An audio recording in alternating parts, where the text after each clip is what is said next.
So, the first thing I want to talk about is turbulent shear layer.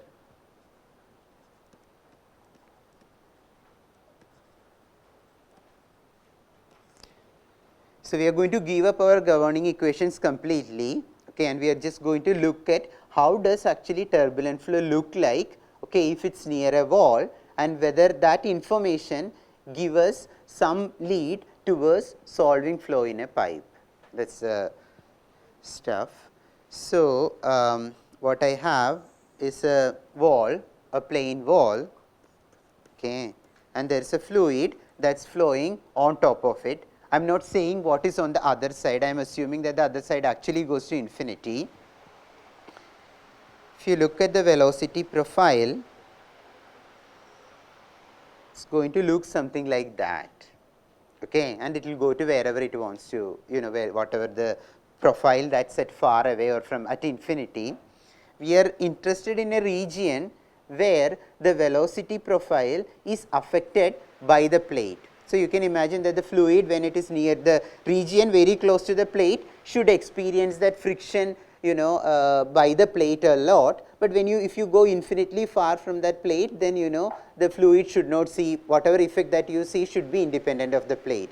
So, we are going to restrict to that region where the fluid is seeing the plate, okay, and I am going to give, let us say, some length which we do not know what it is, as some delta. Okay, so, delta is the length in which the fluid flow is really affected by the plate, okay, and I am going to now split this into 3 parts, okay, and that has been found useful. The first layer, I will just divide it and then talk about it. Okay. The first layer, okay, a layer very close to the wall, what do you think the turbulence stresses would be in that region?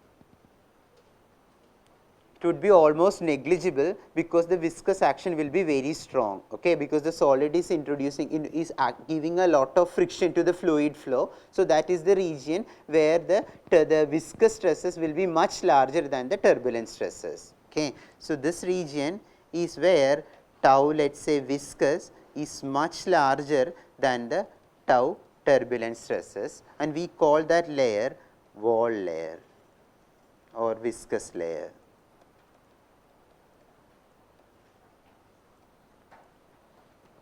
Okay. Now, this is really the outside fluid, so let us call it a free stream. A free stream is basically that fluid which is not affected by the solid wall. The region between the free stream, okay, and a little bit inside, that is called outer turbulent layer.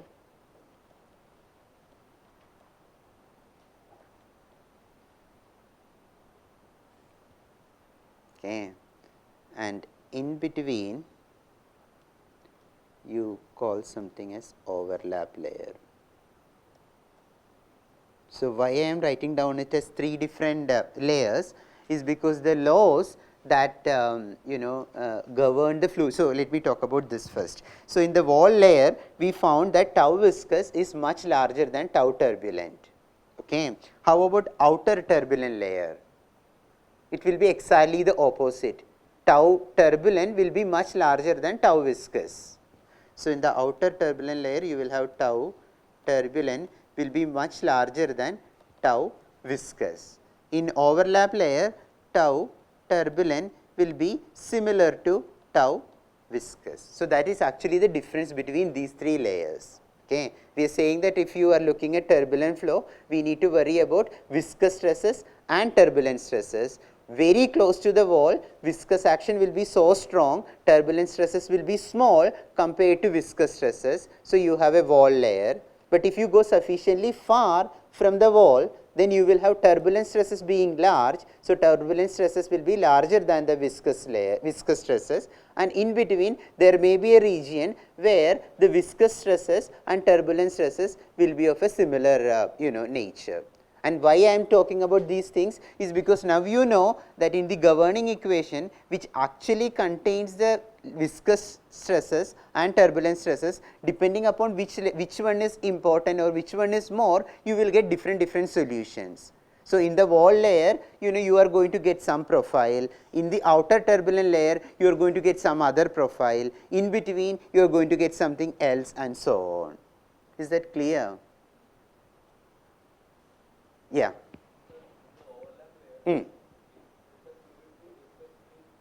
No, it will not be viscous free. It will definitely have viscous stresses as well as turbulent stresses. They are almost same. So, they are equally important. Both of them will be there. So, in other way of saying it is that, so that was the governing equation we ended up with, right. So, let me write the left hand side also.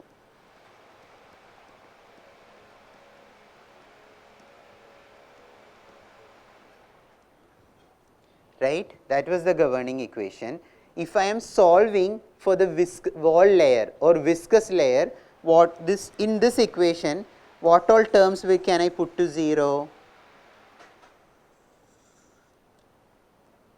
If I am doing that, I can actually put this to 0, that to 0 and that to 0, and then try solving it, because I know that turbulence stresses will be small, and therefore, you are going to get some profile, some velocity profile, right.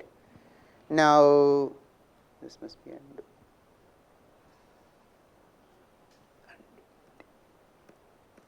Okay. Now, if I am solving for the outer turbulent layer, okay, that is very close to the free stream, then I know that the turbulence stresses are much bigger. So, then I will put this and that to 0, and that then I am going to get a different solution. Okay. In the overlap layer, I can't do either of them, I need to solve for the full equation. So, now you realize that you are going to get 3 different solutions.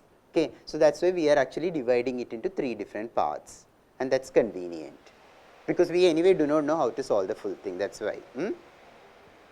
Doubts?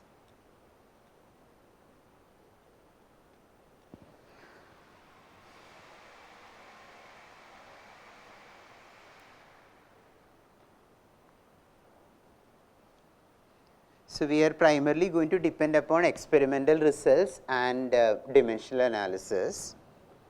So, the first thing that we are going to analyze is the wall layer, and this was suggested by Prandtl in 1930. Okay. He said, let us try to write down some expression for the velocity profile, but we will just do a non-dimensional analysis. And he said the velocity profile is just going to be a function of how far it is from the wall. That makes sense, because it has to depend upon where it is. Okay.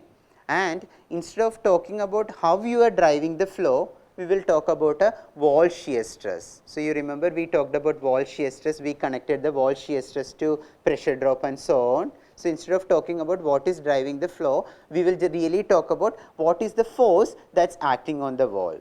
Okay, we will use that as the quantity, because that is a useful quantity to talk about, and that is what is really responsible for the flow. So, we will talk about that driving force in terms of tau W, and fluid properties like viscosity and density. I can't neglect viscosity, because we are talking about the viscous layer now, or the wall layer. Okay.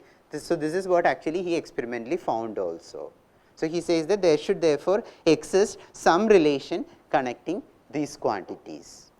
So, if you write down some expression like this, now you know how to proceed, right. What is the next thing to do? We need to do the non-dimensional analysis. Can you do the non-dimensional analysis and find out what happens? What is the what are the 2 how many non-dimensional numbers would you expect? How many variables are there? 5. How many fundamental dimensions are there? So, how many non-dimensional numbers? Yeah, let us get them. Yeah.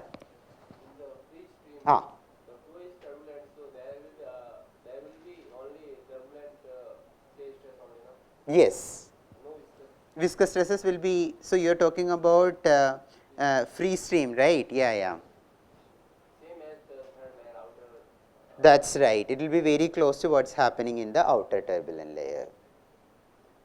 So that we are keeping it free stream because that's a region where which is completely unaffected by walls.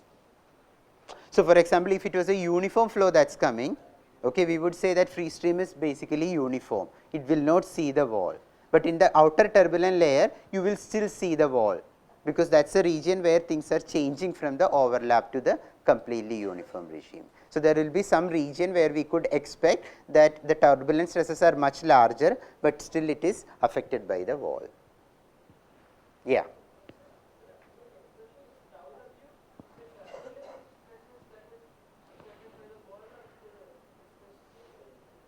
It is basically going to be the sum of both tau w. Okay. So it's basically the stress is basically the force that you need to apply to maintain the flow.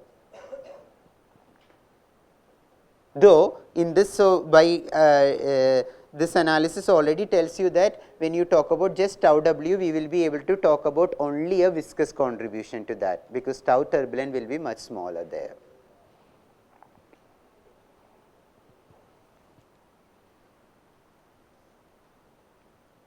So dimensions of u, L by T, y is length, tau w is newtons per meter square. So m L T square L square. So m viscosity is gram per centimeter second, m by L cubed.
I just used Ibsen's method, you could do whichever you like.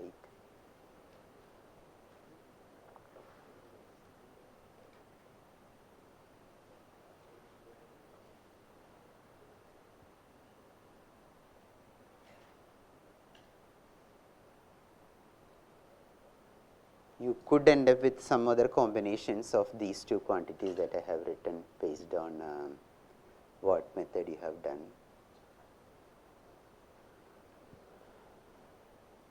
Yeah.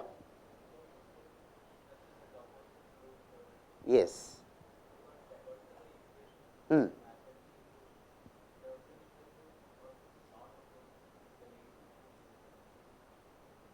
Yeah, but you do not know what is the other quantity, right? Let's say the u prime, v prime. So for example, what is the correlation between u prime and v prime? Okay. So there is no real way to see that, though there might be this convention issue again, what is this stress? Okay. So, do you want to write your stresses minus mu dou u by dou y, in which case you would see that they are adding up. So, there must be something more to that. So, it is going to take away, so in terms of momentum transfer, okay, this is going to add up to your momentum transfer mechanism. So, if you think about how we interpreted viscosity, we said it is the fluctuating motion of the molecules that was resulting in viscosity. Now, we are saying that the fluid itself is fluctuating. Okay. So, therefore, in addition to viscous mechanism, there is this other mechanism that also will transfer momentum across. Okay. So, that is really the meaning of turbulent stresses. So, if you have wall and you are applying a force, that force is not only transferred because of the molecular motion, but also you could think about it as the fluid itself is basically fluctuating, and therefore, things get transferred much faster. Okay, and you will start seeing more and more uniform things than things having a gradient, and we will see that as an example. Okay, you got some form like that. I want to write this because that is going to be useful. Okay, few more terms or definitions.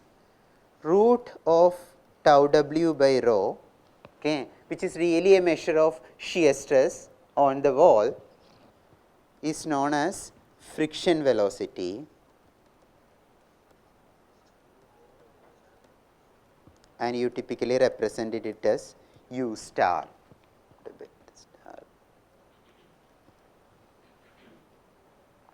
All right, and therefore, my relation is u by u star is equal to f of y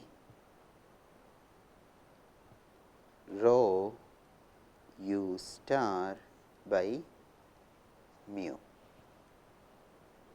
So, if I replace root of tau w by rho, it is just u star, and u by u star is typically represented as a u plus, and this is represented as a function y plus, where y plus is y divided by what will be mu by rho u star. Okay, so, these are just, and therefore, u plus is equal to a function of y plus. It turns out that it is basically the right or the, so u plus and y plus are really non-dimensional numbers, okay, that you would want to use to represent the velocity profile in the wall layer. Just you could have written it in terms of the non-dimensional numbers that you have gotten. I am just following some textbook. I have not done anything, I have just written down u is proportional to some quantities and non-dimensionalized. And when I got a quantity called root of tau w by rho, I called it friction velocity. Is this actually, does it have the units of velocity?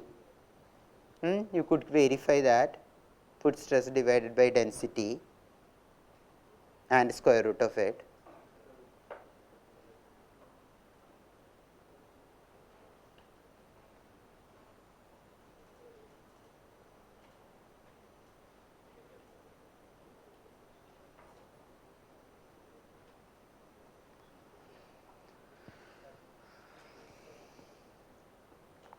Okay.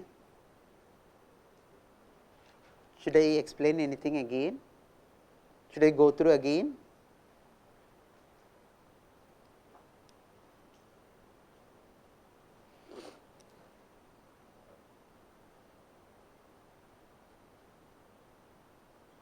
Just going to say a few things. Okay. So, what have we been doing? Just let us revise. We started with looking at the governing equations. We wrote down a expression for the mean flow.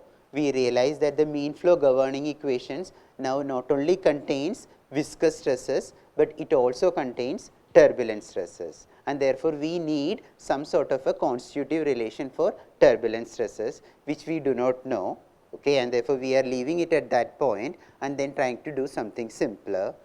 And to do that, we started by looking at turbulent flow very near to the wall. okay, and then we are saying that, okay, look, I can take that region where the wall is affecting the turbulent flow, and I will be dividing it into 3 different regions depending upon what is the magnitude of viscous stresses versus the magnitude of turbulent stresses.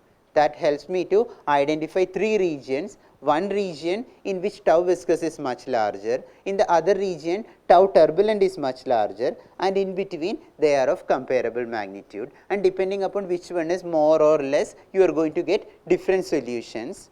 Okay. So, now that is, so the first region we call wall layer, then there is an overlap layer, and then there is an outer turbulent layer. Okay. And then what I did is that, okay, now I will go with what Prandtl said in 1930, and he says that, look, the velocity profile in the wall layer can be written down as a function of few variables, which is distance from the wall, and the thing that is driving, which is tau w, and the fluid properties such as viscosity and density. And therefore, we wrote down that equation, and when we write down something like that, the first thing that we should do is to non-dimensionalize and reduce the number of variables. We found out what is the non-dimensional form of that function, and that came out to be just u plus is equal to f of y plus, where we do not know what is f at the moment, okay, and u plus and y plus are just 2 non-dimensional variables. And during this calculation, we also defined something called a friction velocity, which came out to be root of tau w by rho, which just happened to have the dimensions of velocity. It is no velocity at all, it is just a magnitude of tau w. That is all. That is all we have done. Okay. So, having done the wall layer, the next thing that we want to do is the outer turbulent layer.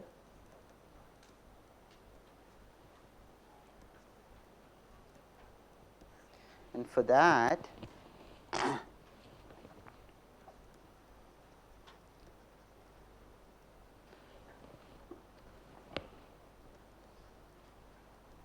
so all these calculations are essentially inspired by experiments, okay, or rather led by experiments, when you change things and see what is happening, and therefore, you try to write down the expressions. So, what Karman suggested is that, let us say in your free stream, okay, the outside the turbulent layer, the velocity is u, some u, which could be a function of space. He said, let us write down u minus u. So, that is the free stream velocity minus velocity in the turbulent layer as a function of course, distance from the wall, the wall shear stress which is driving it, but this time the viscosity is not going to come into the picture. You will still have density, okay, and he says this is also going to be a function of delta, which we defined originally, where delta referred to the total height of that entire layer.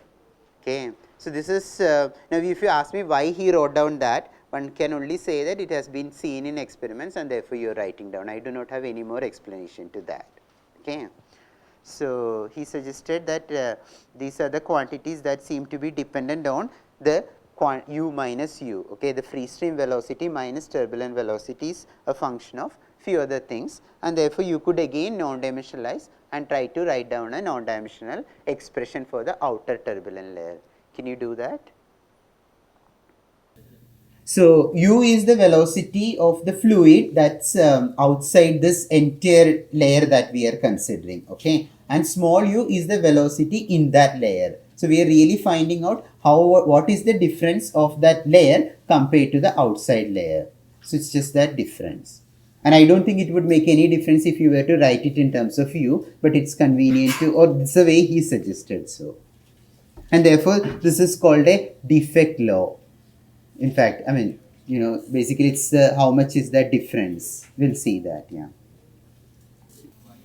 Y we are taking. So, y is going to be the exact location. Okay, delta is going to be the total length. The total length that's affected by the wall. Okay, Now, so as I said, I have no answer why it should be a function, but this is what is seen, and therefore we are putting it into the expression. No, no, delta is the total height. So delta is the total height of the fluid layer that is affected by the wall. In fact, later you will learn that that's called a boundary layer thickness. While y is going to be the exact position. So you can expect that you should get something proportional to y by delta. Really like, radius of the pipe or whatever.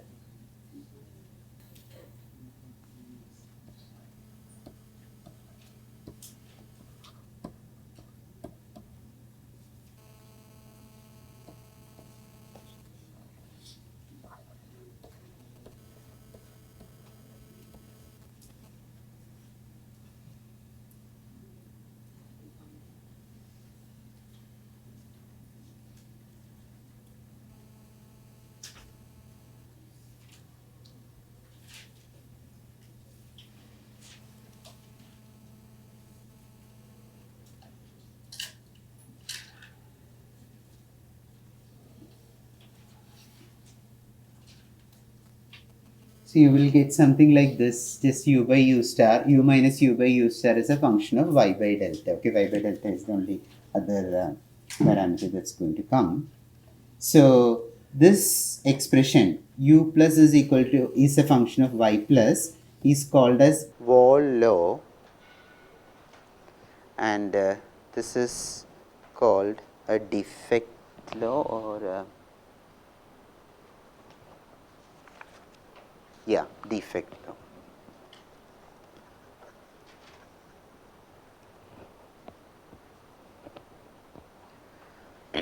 So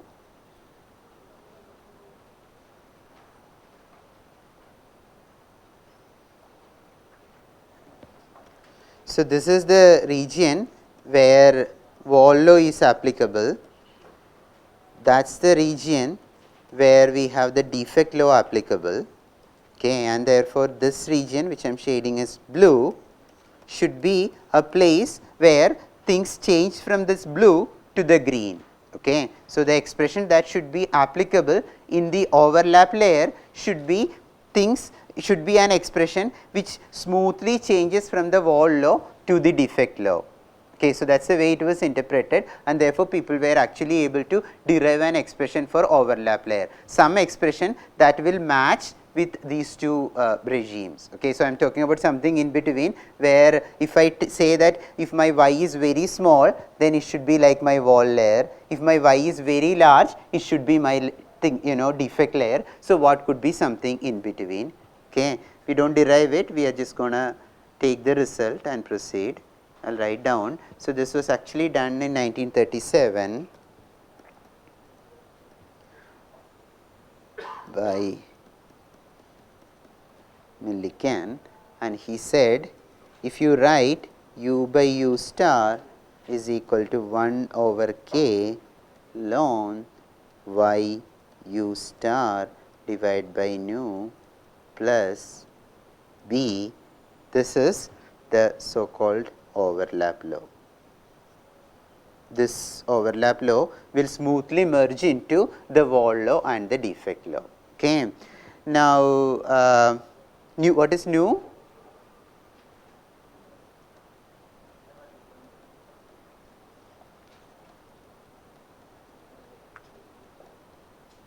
Okay, mu by rho. This is also called a logarithmic law, and therefore sometimes this is referred as logarithmic overlap layer. There is a log function connecting the velocity with distance. It is found out that experimentally k is approximately equal to 0.41, b is approximately equal to 5.0. So, in some sense what we have done is we just looked at a turbulent shear layer and we wrote down 3 different expressions, each applicable in a layer. Okay, and we will try to see how these expressions can be utilized further to analyze turbulent flow in a pipe, and we will see that in the next class.